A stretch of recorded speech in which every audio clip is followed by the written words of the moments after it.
we wanted to move to a more personal question. We know that as an important figure like you that has to make very important decisions, you have advisors and you receive a lot of data and comments from them. We want to know, how do you find the balance between listening to them and when do you know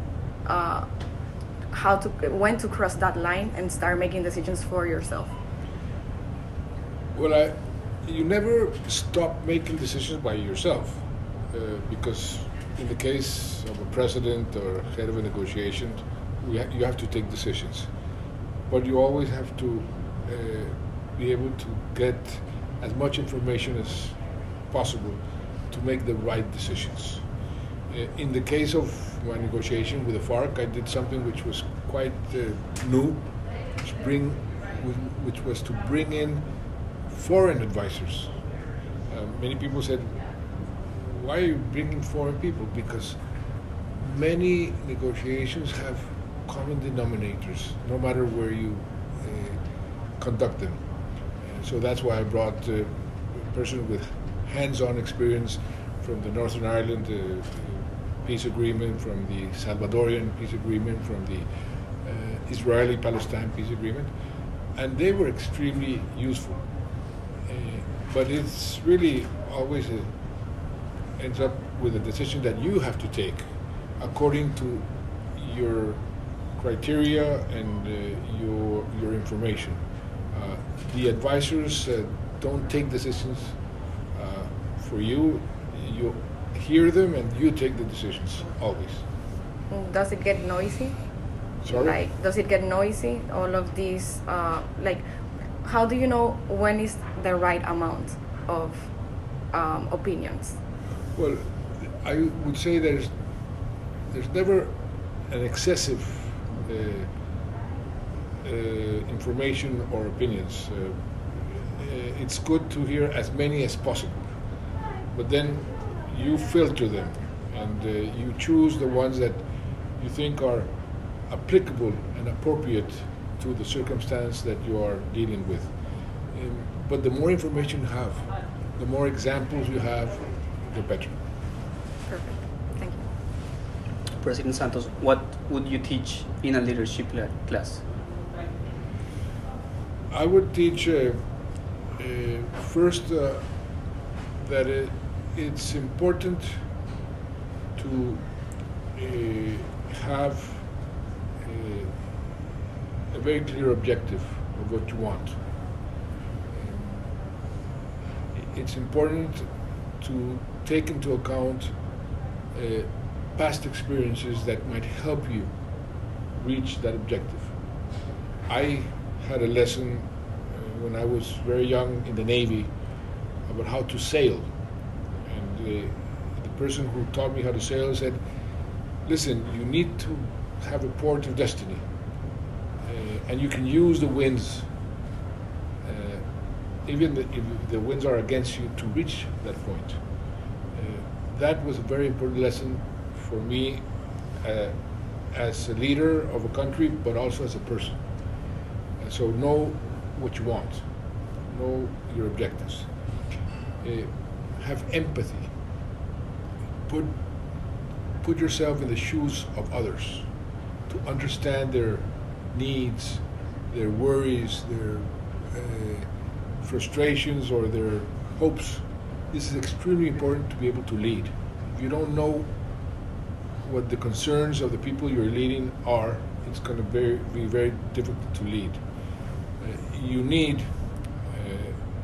and this is very important, to be able to define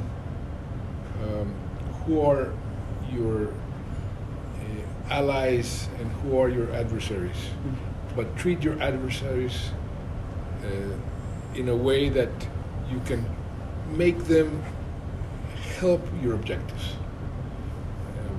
That is extremely important. For example, with the FARC, I was giving an advice. Don't treat them as enemies, treat them as adversaries. And I asked, what is the difference? Well, enemies you do away with. Adversaries you beat but you have to live with them afterwards. And that changed a lot the way I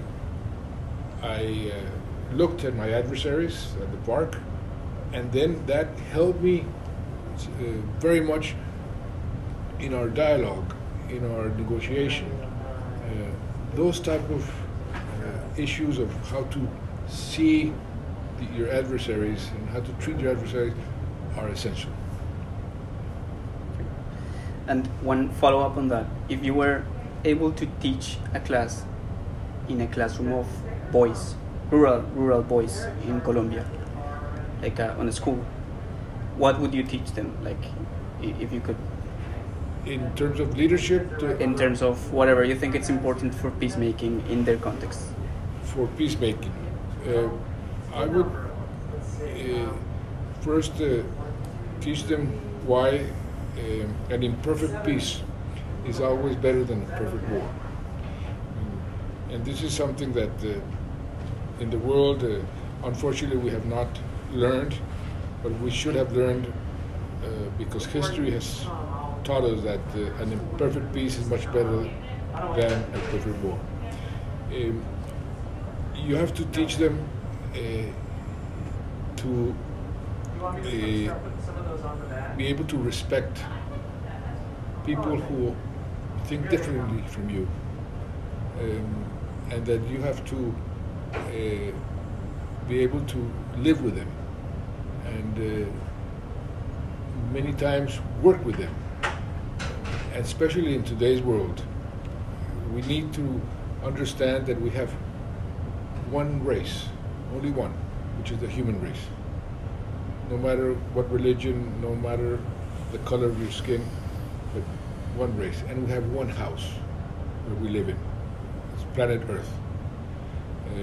If we are not conscious of that, we will not be able to be successful, for example, in fighting climate change, and then we will all perish. So these are the types of approaches that you need to teach the people to understand and to portray in order to be able to have a working society. So we wanted to know a little bit about how do you deal with the solitude of power? The solitude of power. Well, I dealt with the solitude of power in different ways. Reading a lot. Sometimes that I was sort of not knowing what to do. I went to my books and tried to find answers there. In the case of the peace process, because I felt many times that the solitude of power and I felt that things were not going to work, I followed the advice of a professor of Harvard,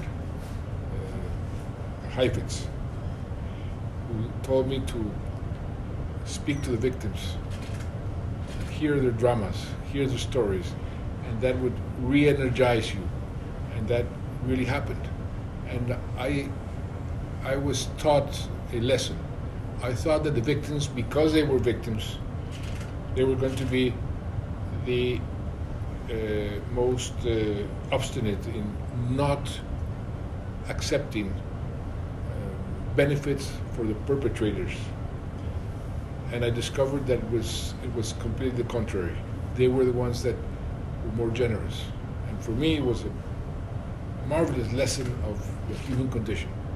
And I asked them, why are you so generous if the person who killed and raped your daughter is going to have a benefit in the negotiation? And they answered, because we don't want other people to suffer what we suffered.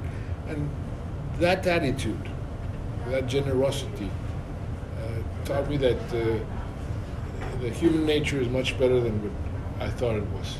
And it was an extremely important lesson. Well, President Santos, thank you very much. It's an honor to be with you here. So Thank you so much. Yeah, thank you so much. Thank you.